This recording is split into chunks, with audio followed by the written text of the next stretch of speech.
Imagine the most powerful person in your company walk into a totally chaotic, screaming negotiation room. Tension is just incredibly high. Everybody's arguing over budgets, and the clock is, ticking down. Right, a total pressure cooker. Exactly. Now, this leader, they don't bang their fist on the table. They don't raise their voice to cut through the noise. In fact, they don't say a single word for, 22 agonizing seconds. Which feels like an eternity in a meeting. Oh, it really does. And yet, without uttering a single syllable, the entire room goes dead silent and completely bends to their will. Today, we are looking at the hidden physics of executive presence. Welcome to today's deep dive. Glad to be here. Our mission today, we want to decode the unspoken mechanics of powerful communication and leadership. It's a fascinating topic, really, because we tend to default to the idea that power has to be loud. We just assume authority is synonymous with taking up all the oxygen in the room. Right, but the sources we're looking at today completely dismantle that assumption. We have pulled together a really diverse stack for you to go through. Yeah, quite the mix. We're looking at corporate leadership articles, a behavioral study out of MIT, some wild insights from a former hostage negotiator, psychological research on the social status, and a really revealing case study on Queen Elizabeth II. Yeah, and what becomes incredibly clear when you layer all these sources together is that true executive presence operates much more like gravity. Ooh, gravity. I like that. Right. It's invisible, it is often totally silent, but it dictates the movement of absolutely everything around it. So if you are listening to this right now, whether you are prepping for a high-stakes negotiation or maybe you're stepping into a new management role, or honestly, you just want to stop feeling ignored in your weekly team meetings, this deep dive is going to offer you a shortcut. A very practical one, yeah. We are going to figure out how to master the room without having to be the loudest person in it. Okay, let's unpack this. Let's do it. Where should we start? Well, I think we have to start with the physical reality of being in a room, because before a leader even opens their mouth, they are already communicating volumes. Oh, absolutely. Nonverbal is huge. Yeah, I was reading through the insights from Akash Korea and Sierra Leadership, and they focus heavily on the actual three-dimensional space a leader occupies. They make the point that your executive presence shrinks when you physically shrink. That is a crucial baseline. If you think about the mechanics of human perception, our brains are constantly scanning for threat and status signals. Constantly. Right. So when someone slumps in their chair or hunches over their laptop or, tightly crosses their arms, their body language is broadcasting a desire to be small. Like they're trying to hide. They are essentially telling the room, I am trying to disappear. And the brutal part is, the room usually lets them. Precisely. They oblige. If you broadcast that you don't want to be seen, people will subconsciously just ignore you. The alternative, though, according to the Sierra leadership piece, isn't about puffing out your chest and acting like a silverback gorilla. Right, you don't want to be cartoonish about it. Yeah. No, not at all. It's about a relaxed expansion. They suggest imagining a single thread attached to the base of your spine, running all the way up and pulling through the top of your head. Oh, like a puppet string. Exactly. It gently pulls you upright. You aren't rigid, you just own the space that rightfully belongs to you. I really like that visual. And I've always thought about this kind of presence like adjusting the equalizer on a stereo. How do you mean? Well, executive presence isn't about grabbing the master volume dial and turning it up to 10 so you're just blasting everyone out of the room with your personality. It's about turning down the treble, that fast, nervous, high-pitched energy, and boosting the bass. Oh, that's a great way to put it. You want your physical presence to actually resonate right from the moment people look at you. What's fascinating here is the underlying biology of that adjustment. It's not just a theatrical performance for the benefit of the people looking at you. Wait, really? Yeah. The Sierra piece references Amy Cuddy's research on the virtuous circle of body language. When you adopt an open, upright posture, it actually alters your own neurochemistry. Wait, so my posture isn't just a signal to the room. It's a biological signal to my own nervous system. Exactly. Acting confident from the outside in lowers cortisol, which is the stress hormone, and it can increase testosterone, which is linked to dominance and risk tolerance. That is wild. Your brain registers the physical expansion and says, oh, we must be in charge here. Let's release the corresponding chemicals. You literally start to feel the confidence you are projecting. That is incredible. And, building on that visual foundation, the sources point out that this extends to what you wear and specifically how consistently you present yourself. Right, the personal brand aspect. Yeah, Sierra Leadership argues that dressing way outside the bell curve of your colleagues, whether that's way too formal or way too casual, actually comes at a cost to your influence because it creates cognitive friction. Right, because people have to spend mental energy figuring out why you look so different from the established norm instead of, focusing on what you actually bring to the table. Exactly. Which brings us to the ultimate masterclass in visual consistency, Queen Elizabeth II. Yes. I was hoping we'd get to her. The decision analysis of her reign highlights how she used her wardrobe as a highly strategic communication tool. She essentially created a uniform to convey both authority and reassurance to the public. And she was very intentional about it. Oh, completely. Yeah. She famously said, "I can never wear beige because nobody will know who I am." It was brilliant because it removed all cognitive friction. When she stepped out in those bright, solid colors, it signaled constancy. But what's even more interesting is how she managed the room non-verbally once she was in it. Yes, the micro-expressions and the props. The decision piece details how she would use her handbag to silently direct her staff. The handbag tricks are legendary. Right. If she shifted her bag from one arm to the other while talking to someone, it wasn't an accident. It was the prearranged, subtle signal to her handlers that she was ready to end the current conversation. Wow. And they needed to step in and organically usher her away. Think about the mechanics of that, though. She never had to awkwardly interrupt someone. She never had to look at her watch or, look bored. She maintained a perfect engagement while simultaneously controlling the flow of the room. It's just so smooth. And she used the environment itself to speak for her, too. When Canadian Prime Minister Justin Trudeau visited her shortly after the Russian invasion of Ukraine, official photos were released. Behind them was a very prominent arrangement of blue and yellow flowers. The colors of the Ukrainian flag. Exactly. She never issued a political statement, but the message was broadcast globally. It's such a powerful example of using the visual environment. But there is a trap here when it comes to visual presence, especially with our faces. Sierra Leadership warns about something called the flat effect. Oh yeah, the flat affect is when your face is completely devoid of movement or emotion. It's like a mask. Yeah, a total poker face. Right. And while you might think it makes you look stoic and unbothered, it actually makes it impossible for people to connect with you. Trust requires some level of emotional mirroring. But the sources also caution against the exact opposite. They say you shouldn't smile too much either. I struggle with this one, honestly. Yeah. If I'm trying to be agreeable and build rapport, why is smiling a bad thing? Well, it's not that smiling is inherently bad. It's about alignment. If you are smiling constantly and that smile doesn't match the reality of the tension in the room, it shatters your gravitas. Oh, I see. Let's say you are discussing a missed quarterly target and you have this plastered-on smile. People subconsciously register the disconnect. They think, why are they smiling? Do they not understand the severity of this? What are they hiding? That makes a lot of sense. It comes across as either naive or deeply artificial. Exactly. The outside has to match the inside, otherwise people's threat radars go off. And this physical alignment even extends to the speed at which we speak. Oh, with the hand gestures. Yes. If you want to modulate your pace, you can actually use your hands to control your vocal cords. Big, wide hand gestures will naturally cause you to speed up your speech. Small, deliberate gestures will physically force you to slow down. So we have this incredibly robust toolkit for establishing our visual and physical baseline. But obviously, presence isn't a silent movie. Eventually, you have to engage with other people. You do have to talk eventually. And that means transitioning from projecting your own presence to absorbing the presence of others. Which brings us to what the sources call the crisis of listening. And the numbers here are wild. The statistics from Allen Vision are honestly staggering. According to their research, human beings learn about 85% of what we know through listening. It is our primary mechanism for taking in the world. Yep. Yet our actual comprehension rate sits at a dismal 25%. We are remarkably inefficient at the one thing we rely on the most. And it has a massive financial cost. A Siemens study, cited in the sources, found that employees waste an average of 17.5 hours a week just clarifying communication breakdowns. 17 hours! That's almost half a work week. If you run a 100-person company, that translates to over $500,000 lost every single year. Just because people aren't actually hearing what is being said to them, why are we so bad at this? Because of the inner dialogue. Most of what we call listening in the corporate world is actually just passive listening.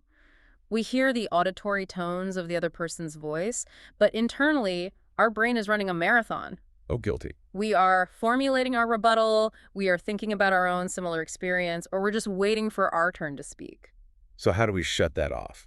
The Center for Creative Leadership outlines 6 core techniques for active listening. They are pay attention, withhold judgment, reflect and validate, clarify, summarize, and share. Sounds great on paper. Right, reading that list feels a bit like a textbook. What does it actually look like to execute that in a tense meeting? Well, the hardest step in that sequence is withholding judgment. Because to truly pay attention, you have to temporarily suspend your own ego. You have to assume that the person talking has information that you do not have. Which is hard to do. Very. When they speak, instead of letting your inner dialogue prepare a defense, you deploy what the Center for Creative Leadership calls the paraphrase sandwich. Okay, break the sandwich down for me. It has 3 layers. First, you paraphrase what they said in your own words. So you say something like, so it sounds like you're saying the new software deployment is causing bottlenecks in accounting. Okay, layer 1. Second, you ask for confirmation. Did I capture that correctly? And third, once they agree, you restate the core emotional or practical theme. Okay, so the priority here is reducing that friction. I can see how that proves to the other person that you aren't just waiting for them to stop talking. You are actually processing their reality. But here is the real kicker from the Center for Creative Leadership Research. The most surprising finding in their data is that listening alone, even if you use the paraphrase sandwich perfectly, is not enough. The action mandate. Right. Employees' perception of being listened to is literally 2 times greater when the leader actually takes action based on what was said. The action is key. In fact, the data shows that a manager who is a poor listener, but who takes some sort of tangible action, makes employees feel more heard than a fantastic, empathetic listener who does absolutely nothing afterward. Because in a professional environment, action is the ultimate proof of validation. Empathy without action is just sympathy, and sympathy doesn't clear bottlenecks. Okay, I have to push back here, though, because practically speaking, isn't it completely exhausting to actively listen and then take action on every single complaint or idea someone brings up? Oh, it would be impossible. How does a leader balance this without becoming a full-time therapist or like a micromanager who has to fix everyone's problems? That is exactly the trap that burns out so many new leaders. They conflate taking action with personally solving the problem. Active listening does not mean you agree with the person, and taking action doesn't mean you fix it for them. Oh. The action you take can simply be the way you respond with diagnostic questions. Diagnostic questions, like what? Like asking how, what, or why. If an employee comes to you frustrated about a project, instead of saying, okay, I will email the vendor and fix this, you say, what are the specific roadblocks you're hitting? Or how do you think we should approach a workaround? Ah, I see. You're acting as a sounding board, not a superhero. Precisely. By asking those open-ended questions, you force the speaker to do the cognitive heavy lifting. You put the ownership of the solution back on their plate. That's brilliant. The action you took was guiding them to solve their own problem. You validated their concern, but you didn't adopt their monkey. That is such a crucial nuance. And, this kind of deep diagnostic listening naturally sets the stage for the most effective yet probably the most terrifying communication tool we have in the sources. Absolute silence. The uncomfortable power of silence. We have these amazing insights from former hostage negotiator Chris Voss. He talks about a technique he calls the label. It's so effective. You actively listen to the other person, and then you offer a simple observation. You say something like, seems like you've given this a lot of thought, and then you shut up completely. Voss advocates for what he refers to as Elon Musk dead silent. He points to an interview where Musk was asked a complex question, and instead of immediately filling the air with filler words like, he just sat there for 22 seconds. 22 seconds of dead air in an interview. Most of us can barely handle 3 seconds of silence in a Zoom meeting without wanting to jump out of our skin. Interestingly enough, 3 seconds is exactly the magic threshold. MIT Sloan did a really robust study where they used a computer algorithm to analyze the audio from hundreds of negotiations. They were looking for patterns. Okay. And they found that silent pauses lasting at least 3 seconds consistently preceded the major breakthroughs in the negotiation. Here's where it gets really interesting. What is the mechanism there? Why does 3 seconds of quiet suddenly unlock a deal? Because silence forces a radical cognitive shift. When people enter a negotiation, they usually operate with a fixed pie mindset. They view the interaction as adversarial. Right, like a tug of war. Exactly. If you get a bigger slice of the budget, I get a smaller slice. But an extended silence breaks that adversarial rhythm. It shifts both negotiators out of a defensive posture and into a deliberative state. Interesting. The silence creates a space where they stop arguing for their slice and start looking for ways to expand the pie entirely. I think of silence in a conversation like a vacuum.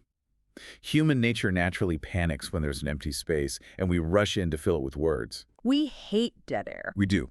If you have the discipline to just sit there and hold that vacuum open, the other party will almost always cave to the pressure and rush in to fill it. Yeah. And when they do, they end up revealing their true limits, their underlying anxieties, or maybe a creative concession they were previously holding back.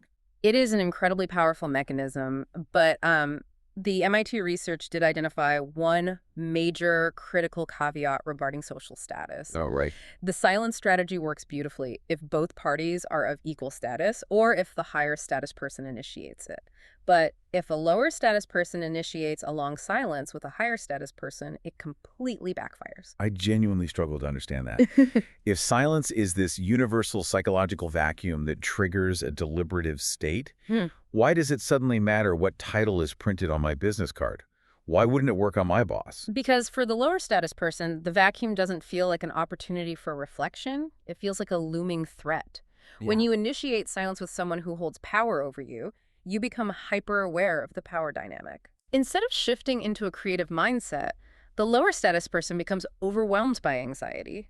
They fixate on the tension of the silence, worrying they've offended the boss or ruined the interaction. So the brain just spirals. Exactly.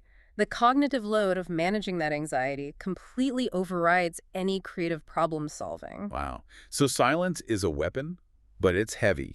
And you really have to understand your own structural leverage before you swing it, which actually forces us to look at the next phase of this journey. Let's do it. Let's say you successfully use your visual presence, you master active listening, you learn to wield silence, and you climb the ladder. You gain that high status.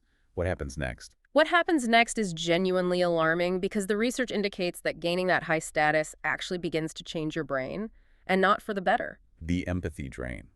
A study published in Scientific Reports looked at the relationship between social status and empathy. They found that individuals who perceive their social status as higher are actually worse at perceiving the emotions of other people. It's a biological shift. Yeah, as people gain power over their lifespan, their ability to read the room biologically deteriorates. If we look at the evolutionary psychology behind this, which the SciPost breakdown explores, it makes ruthless sense. For the vast majority of human history, lower status individuals relied heavily on social perception for their very survival. Right. If you are at the bottom of the hierarchy, you have to constantly monitor the moods and emotions of the people in power to avoid threats and secure basic resources. Right. You have to know if the boss is angry before the boss even speaks, just to protect yourself. Exactly. But higher status people face much less impact from others on their day-to-day quality of life. They are insulated by their wealth, their title, their power. Because the human brain is an incredibly efficient organ that wants to conserve energy, it essentially stops wasting calories looking for emotional warning signs. Because it doesn't need to anymore. Right. The brain says, we are safe at the top of the food chain. We don't need to burn energy analyzing these facial expressions anymore. So the neural pathways dedicated to empathy literally begin to prune themselves. That is terrifying. You work your entire career to become a good leader, and the reward is that your brain biologically fights your ability to connect with your team. It's the ultimate paradox of leadership. And there is perhaps no greater modern example of this high-status empathy trap than Queen Elizabeth. It caused the defining crisis of her entire reign. It really did. After Princess Diana died, the Queen retreated to Balmoral with her grandsons. She stayed completely silent, completely out of the public eye for 5 days. And the public was furious. The public backlash was fierce. The nation was grieving, and she was heavily criticized for being too aloof, too cold, too insulated by her palaces. Her incredibly high status had completely isolated her from the emotional reality of her own country. Well, she was operating on traditional royal protocol, which dictated stoicism and private mourning. Her brain was doing what high-status brains do, relying on established, insulated structures. But the environment had shifted. The public didn't need stoicism, they needed empathy. And she had to actively, painfully learn to show that empathy. When she finally returned to London, she did something remarkable. She broke protocol. Huge moment. Instead of driving straight through the palace gates, she ordered the car to stop. She got out and physically walked among the massive mounds of floral tributes. And then, the moment that defined the week, when Diana's funeral cortege passed by, the Queen stood at the gates and bowed her head. If we connect this to the bigger picture of everything we've discussed, that single, silent, nonverbal gesture, a bow of the head, was a masterclass in fighting the empathy drain. Because she never bows to anyone. The monarch bows to no one. By doing so, she lowered her physical status to meet the emotional frequency of the public. It broke the fever of anger against the monarchy almost instantly. It saved the royal brand. And it's fascinating because from that point on, she seemed to realize she couldn't rely on the insulation of the crown anymore. She actively embraced a more connected side. Like those videos she did later on. Yeah. Years later, we saw her acting in Olympic opening ceremony skits with Daniel Craig as James Bond. And, pulling a marmalade sandwich out of her famous handbag with Paddington Bear. She learned to bridge that massive status gap. Because empathy is a muscle. High-status leaders have to actively, consciously force themselves to use it, or it will atrophy. You cannot rely on your brain to do it automatically once you are in a position of power. You have to work at it. You have to force yourself to ask those diagnostic questions, you have to walk the floor, and you have to deliberately seek out the perspectives of the people beneath you. It takes actual daily work to stay grounded. So looking at this entire stack of research, I feel like we've charted a really clear path today.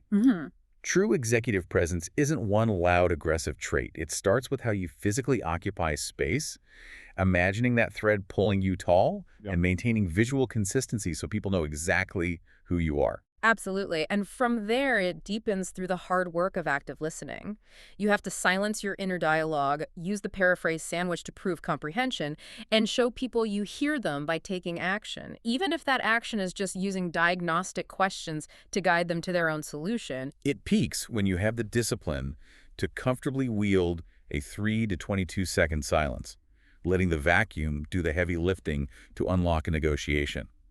But the ultimate test, like the final boss of leadership, is recognizing the empathy drain. The final boss, I like that. You have to fight your own biology to maintain your connection to the room, even as your status rises. That is the complete architecture of presence. So what does this all mean? How do we take all of these moving parts and apply them the next time we walk into a room? I want to leave you with a final thought to ponder on that exact question. We spend so much time obsessing over how to project our own presence, how to dress, how to stand, how to speak, how to read the emotions of everyone around us just to maximize our own individual impact. Right, it's very me-focused. But what if the highest echelon of executive presence isn't about being seen or heard at all? What if ultimate leadership is actually becoming the invisible architect of the room's energy? A state where your greatest influence, your true gravity, happens in the moments you intentionally choose not to exist in the spotlight. Wow, it really flips the script entirely. You walk into a room and you realize you don't need to be the thunder. You just need to be the gravity. Thanks for joining us on this deep dive. For you listeners out there, we'll catch you next time.